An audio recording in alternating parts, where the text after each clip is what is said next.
attacking the Green New Deal and windmills for whatever good that did. We saw our junior senator at the Ritz-Carlton in Cancun for whatever good that did. And then Abbott says, you know what? PUC, my hand-picked representatives on the Utility Commission, why don't you peg the price of electricity at its highest allowable limit and allow my buddies, my biggest donors, the pipeline CEOs, the energy traders, to make $11 billion in profit over the course of 5 days, the largest transfer of wealth in Texas history. And this is stranger than fiction. Check it out if you don't believe me. As soon as that is over, all that profit that they made, one of them, Kelsey Warren, whose company made $2.4 billion, literally gives Greg Abbott a $1 million campaign contribution check. The grid is still not fixed. They issued you and me conservation notices last month saying, hey, jack that thermostat up to 78 or 80 because otherwise the grid is going to fail. They are paying Toyota in San Antonio not to run a third shift at that factory because it draws down too much power from the grid. How many employees are not getting to walk into that third shift and feed their families and make the notes on that mortgage right now? That one story. And you add to that Child Protective Services and the fact that it's gone from bad to worse and kids are dying in our custody and care. And not just Uvalde, but 5 of the worst mass shootings in U.S. history in Texas in the last 5 years on this guy's watch. I don't know that he wants any of these bad things to happen to us and our fellow Texans, but I do know that he is either unable or unwilling to make the changes necessary to make this state better for every single one of us. And we must win this election so that we can. Are you all with me on this? And here's the deal. We brought a second microphone to this meeting so we can listen to the people that we want to serve in January of 2023. I want to be able to hit the ground running for the people of Cleburne. But as you listen to your neighbors and your fellow Texans, Republicans, Democrats alike, please keep this in mind. This election will not win itself. And it will not be won by the candidate or by his political party. It has to be every single one of us. It wasn't LBJ in '65 who made the VRA happen. It was John Lewis crossing the Edmund Pettus Bridge at the age of 24, willing to do everything that he could. It took other civil rights and voting rights advocates by the tens of thousands, maybe hundreds of thousands, to force that, to compel that action into reality. It's going to take all of us signing up with these amazing volunteers who are in the reflective yellow vests. After they sign people up here, they're going to go fix some potholes in the road outside of this gymnasium. But we want you to sign up with them because when you do, and I just want to make sure that there's truth in advertising here and go into this eyes wide open, we're going to put you to work. This is not signing up to signal anything or to let your friends know that you put your name on something and then ignore the call down the road. We want you to sign up for a specific shift to knock on doors and meet people literally where they're at. I'm so grateful for everyone who came in, but imagine how many more didn't hear about this town hall today or wonder whether this election ever matters. I vote, I don't vote, things don't get better for me, Beto. Why should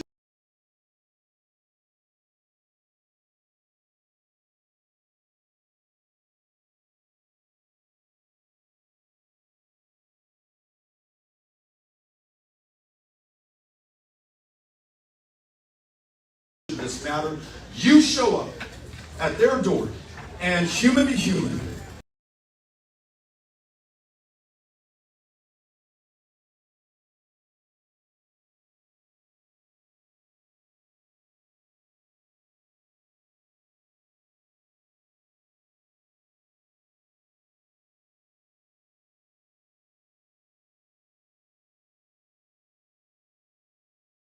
face to face, with your own words from your own heart, you share with them why you are in this campaign. And with your own ears, you listen to them about what's most important to them in their lives. I promise you, something magical will happen from that. And we will turn out the voters necessary to win. And this is the kicker for me. I mentioned that voter suppression, voter intimidation bill that Greg Abbott called a special session in order to sign that makes it so hard for people to vote. In the salmon-colored top, is going to bring the microphone to you. All you have to do is raise your hand. She's going to give me dagger eyes if I'm going on too long so we can get as many people into the conversation as possible. Here you go, Ms. Conner. We're going to do 5 questions and then we're going to head outside. Also, for anybody that needs water, please know that there's water outside. Step outside if you need to get some fresh air. And flag somebody, in addition to signing up with these folks in the yellow vests, if you need water, if you're feeling dehydrated, lightheaded, a little woozy, get in touch with one of these folks in the yellow vest and we will try to find you some water and bring it to you. Here you go. Here's our first question right here. Hi, my name is Mike. I was wondering, when you win, what are you going to do to protect the rights of trans children and their parents and their teachers? Thank you for asking the question. We talked earlier about the governor calling a special session to go after trans kids, and now an executive order to go after the parents of trans kids, literally accusing them of child abuse. And if that accusation is sustained by CPS, you all know the law.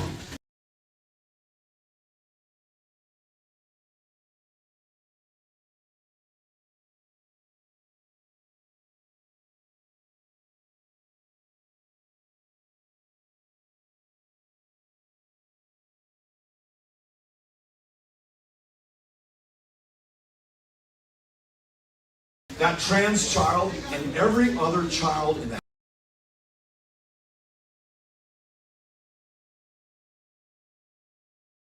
from those loving parents and turned over to the custody and care of CPS, the worst managed foster care program in America, bar none. Nothing to do, by the way, with the heroic CPS caseworkers who are trying their best, but a governor who will not resource this program. Now, this begs the question, does the governor care one way or another about transgender kids? I don't know, but I've got to think he does not.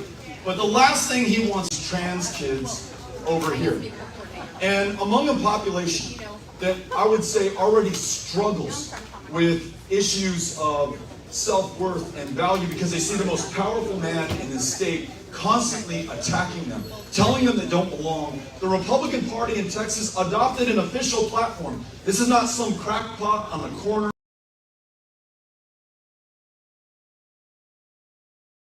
of the internet. This is the Republican Party of Texas official platform. Homosexuality is an abnormal behavior. So what does that do to that trans kid or that gay kid who right now is struggling with their identity and trying to just make it through a very awkward time in our lives for all of us when we were teenagers? It makes it a lot harder for them to make it through, and I guarantee you, the first chance they get, they're going to another state. So what do? We make sure that even before we win this election and assume this position of public trust, that we stand with and fight for every trans kid, every trans Texan. We have got your back. You are just as valuable and important to the state of Texas as anyone else, and I want you to hear it from me.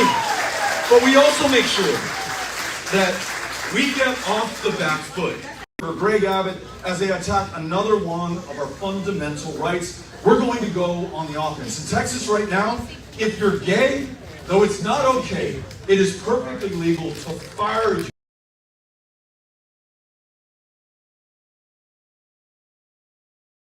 from your job or refuse to hire you in the first place. If you're part of the LGBTQ community, they can deny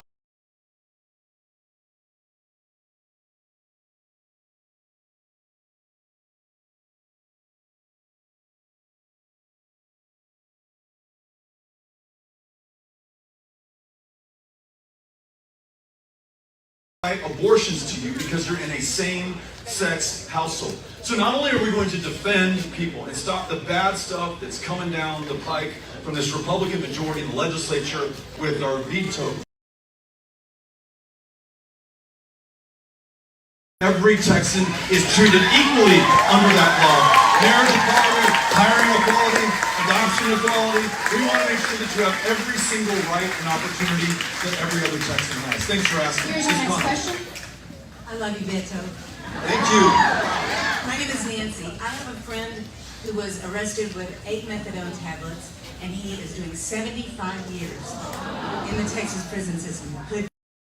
Whatever you think of China, Russia, North Korea, Iran, we put more of our own behind bars than they do. And within this overly incarcerated country, Texas puts more of its own citizens behind bars than does any other state. And so many of them are there for non-violent drug offenses, including possession of a substance that is legal in most of the rest of the country right now. We talked about cannabis and marijuana earlier. So what's the answer to this? At a town hall just like this, I mentioned the problem we have with opioid addiction in this country and in this state and even in this community. A veteran came forward, and this veteran said, hey Beto, I was prescribed an opioid at the VA, to which I became addicted. And the VA, as only the VA can, and this is from Washington, D.C., this is no reflection on local VA leadership or employees, as only the VA can, they cut me off cold turkey.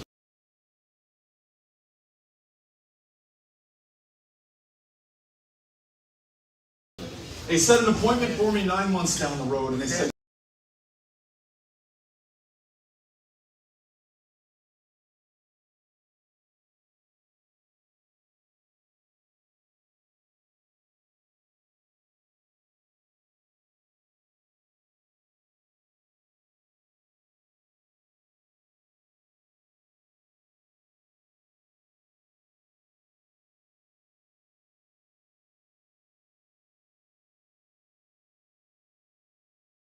good luck, deal with it. No therapy, no other medicine.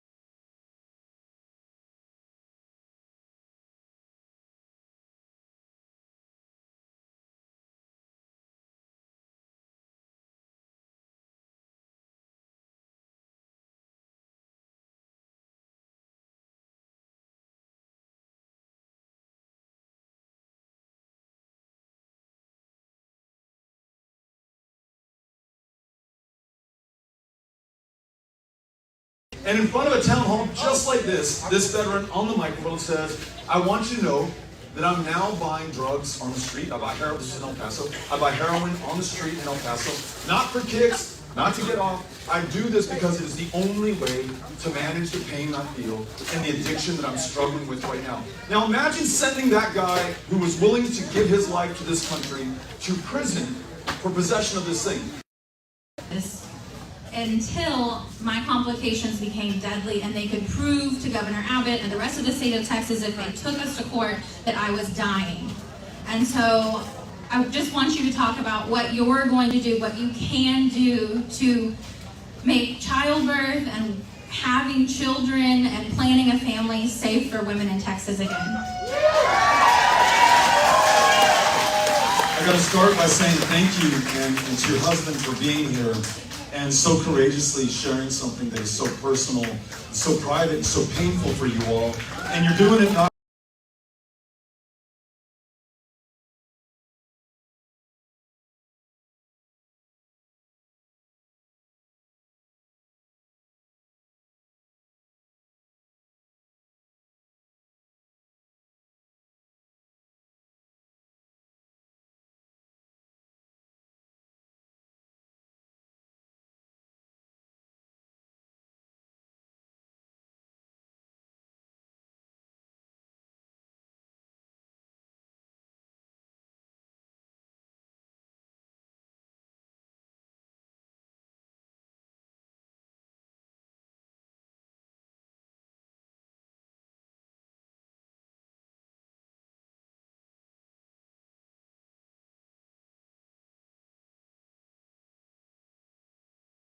for yourselves, but for other women who may experience this very same thing in this state.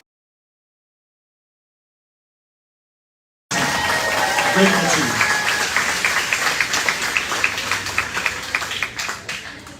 you. You know, that you cannot make these decisions for yourself, for your life, for your body, for your future, for your family, in the very state that first won this right in 1973, Jane Roe, Sarah Weddington from Abilene, Linda Coffey, who lives up the road in Dallas, arguing for the right to privacy before conception. No exception for rape. There's no exception for incest. We've got the House Freedom Caucus. This is the extreme fringe of the Republican Party in our legislature who's driving the agenda for Governor Abbott that is threatening employers to come after them if they fund the out-of-state travel, as you may have had to do, for women to make their own private health care decisions. Imagine if you are of childbearing age having your travel documents checked as you try to cross the border into Oklahoma or into New Mexico.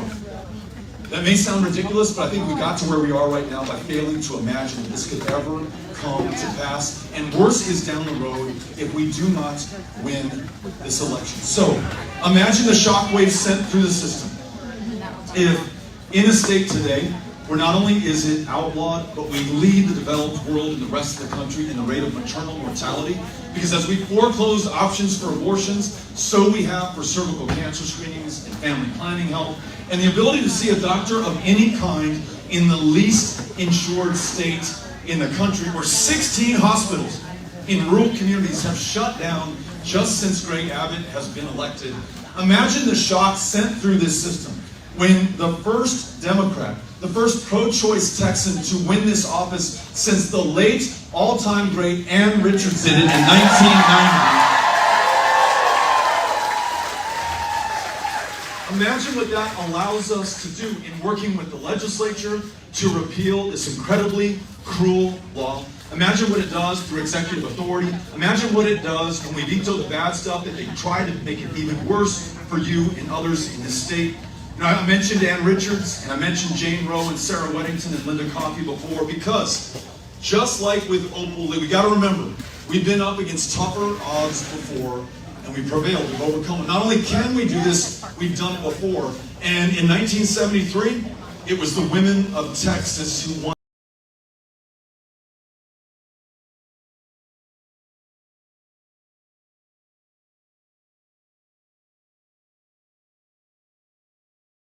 this right. In 2022, it will be the women of Texas who win it back. Thank you for being here. Very grateful to you for sharing your story. Amazing. To your right. Oh, sorry, to your left now. A little bit more to the right. Right here by the door. There we go. Okay, there you go. There. Hello, Mr. O'Rourke. My name is Brenda Zamora Chavez, and I am a current second-year student at the University of Texas at Austin. My question to you is, what are your plans for DACA recipients and dreamers, and will you be continuing that program? I love this question because it's in keeping with everything else that we've talked about, right? These big things that we should and we know we are capable of doing. Turning around our public schools, better paying jobs that pay enough so you don't have to work a second or a third job. We should be able to do that. Keep the lights on. Trust women to make their own decisions. But when you ask the governor about any of those legitimate issues, right? He'll try to scare you about CRT. He'll try to scare you about trans kids. Or he'll say, look out, there are Mexicans coming across the border. And they are coming to get us. And truth in this right here. On the eve of the El Paso shooting, when 23 of my neighbors were taken from me by a gunman from North Texas who drove 11 hours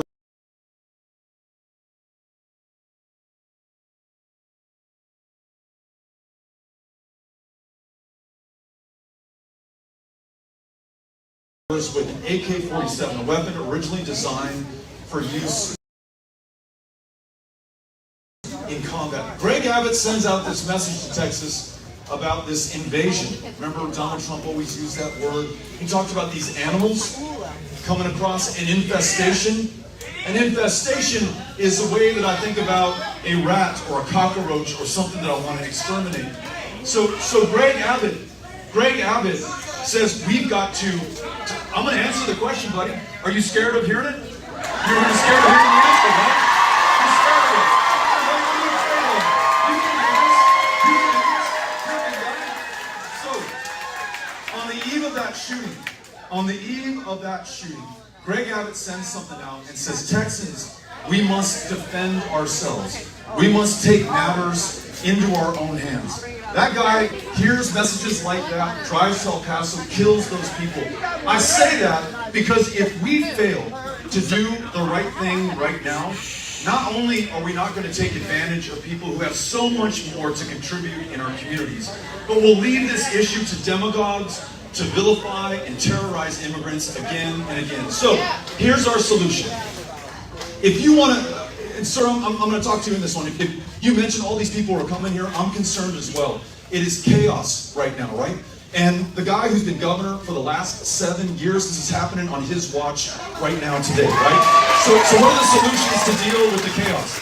If you're coming here to work, if you want to pick onions in Brownsville, if you want to work a job at the Cotton Gin in Roscoe, if you want to be in one of those slaughterhouses in the Panhandle, these jobs that frankly, no one born in the state of Texas is willing to do for whatever reason. If you want to come here, I want to make sure there is a legal, safe, and orderly path for you to be able to do that. You've got to follow the law. No ifs, ands, or buts if you're coming to this country. But we have not rewritten our immigration laws since Ronald Reagan was the president of the United States. We're going to rewrite them on Texas terms. So whether it's a Texas-based guest worker program, or if you want to join your family, I want to be with my family right now. If they were in another country and I had to wait 20 years, which is the back of the line if you're coming from Mexico, I might understand why someone would jump it. I don't condone it. It doesn't justify it. I don't want anybody to do it. But I understand why that's happening right now. What if we lifted the per country cap and instead of waiting 20 years to join a family here legally,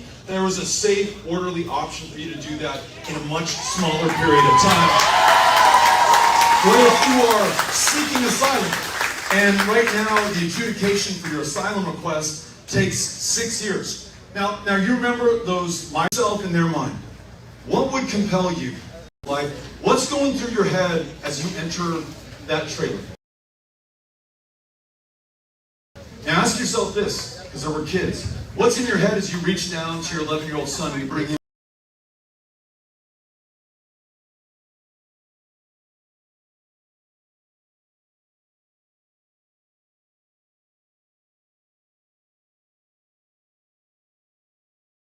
in that trailer with me? I have an 11-year-old son. Would I ever do that? I would do that if it were the only way I knew to save his life. If returning to my home country would mean his certain death. I'd risk everything, and I will, I promise you, I'll do it to keep this kid alive, right?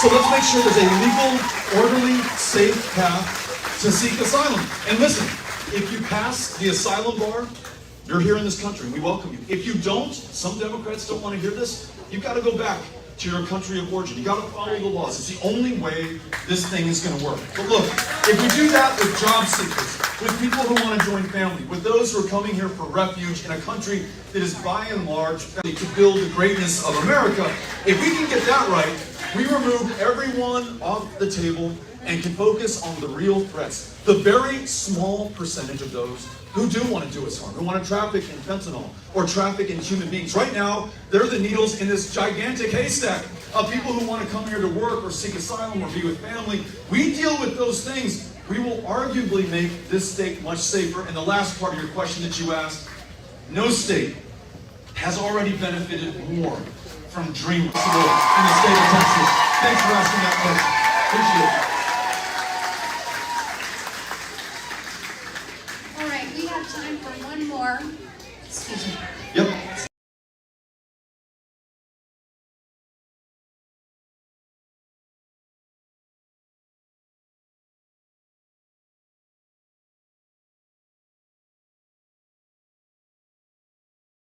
It's going to be this gentleman right here. You want to stand up, sir?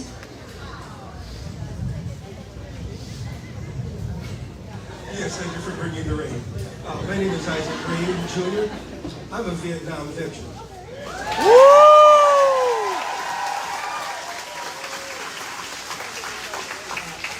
I didn't say that because I'm that proud of it. I said that because I am. There are many veterans that are here in Texas that did not originate as a Texas veteran.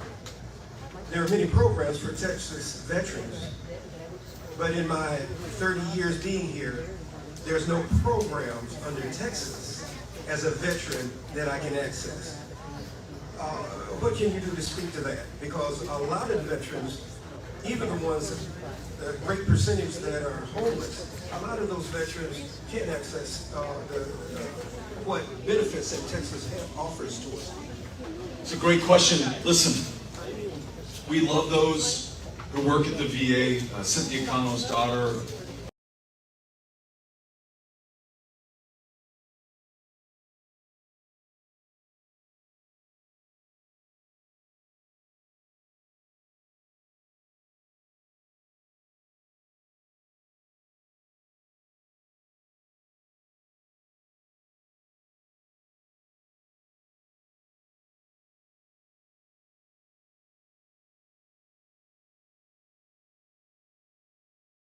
Isabel is an amazing provider at the VA in El Paso. We love those who are part of the Texas Veterans Commission. It's one of the best veterans commissions of any state, and legitimately on a bipartisan. We've made it better.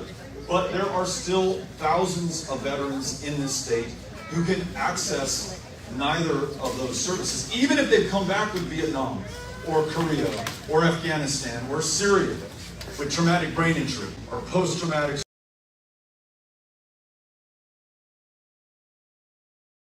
stress disorder, or military sexual trauma, or any of the signature wounds and conditions of service. And we've got some experience in this. When I was in Congress serving on the House Veterans Affairs Committee, I decided that I'm convinced if we don't confront it or face it, we will never make it better. So we wrote this bill saying we're going to honor our commitment. In fact, we called it the Honor Our Commitment. It said we're going to reopen the VA to these OTH veterans. And I went to a Republican colleague because I was in a Republican majority institution. And Donald Trump with the perfect bill, but those damn Republicans wouldn't help me to get it passed. You tell me what I need to do to win your support. He said, Beto, I think it's too generous in some areas. I'd make some changes over here. Let's focus primarily on mental health care because that seems to be our biggest issue. I said, that sounds great. He and I made the case to our 433 colleagues in the House of Representatives. And we said, listen, fellow members of Congress, is this going to be more expensive?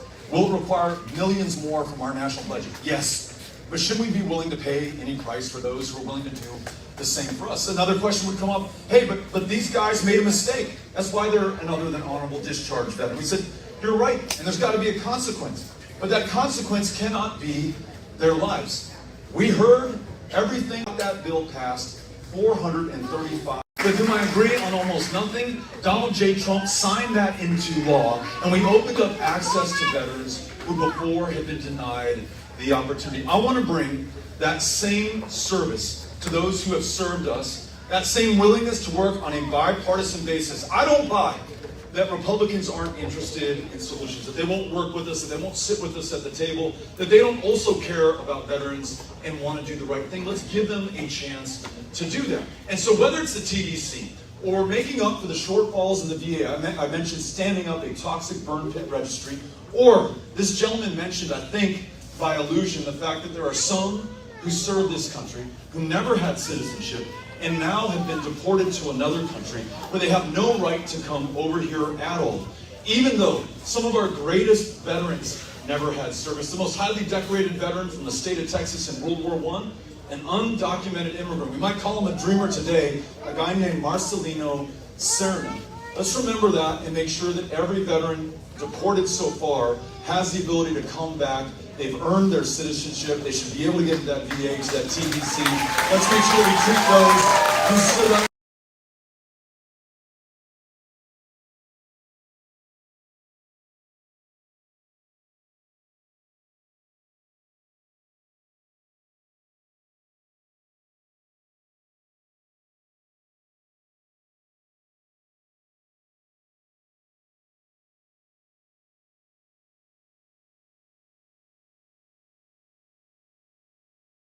For us with that respect and that dignity, and they get that care. Thank you for